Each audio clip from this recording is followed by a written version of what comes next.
So, do you ever look at women traveling solo on Instagram and think, okay, but how are they doing that without being absolutely terrified? Because honestly, same. And maybe that's you too. Maybe you've been dreaming about traveling solo for years.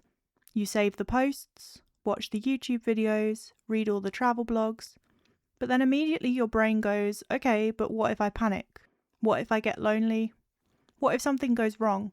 What if I'm just not brave enough? If that sounds familiar, I want you to know that you are so not alone in that. Welcome to the Anxious Solo Female Traveller, the podcast for women who dream of travelling solo, but anxiety, overthinking, or a million what-ifs have held them back.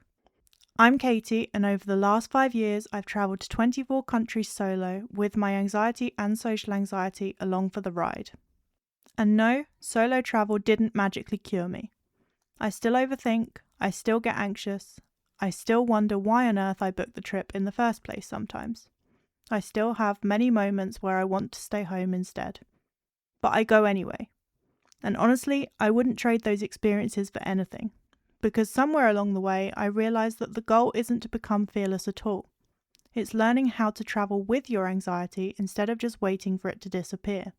So if you've been telling yourself, I'll do it next year, or once I feel more confident, or when my anxiety gets better, this podcast is for you. We're going to talk about all the things that nobody really seems to talk about when it comes to solo travel. Things like, what if I panic abroad? How do I choose my first destination? What if I get lonely? How do I stay safe as a solo female traveller? How do I stop overthinking every tiny detail?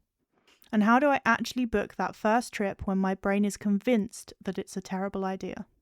This isn't a podcast about becoming a completely different person in order to solo travel. It's not about being fearless, and it's definitely not about quitting your job to backpack around the world for 6 months. Instead, it's about taking small, manageable steps towards the life you want, building confidence slowly, and proving to yourself that you can do hard things, even with your anxiety. So if you've ever thought, I want to travel solo but I'm scared, I think you're in exactly the right place. Make sure you hit subscribe, and I'll see you in the first episode.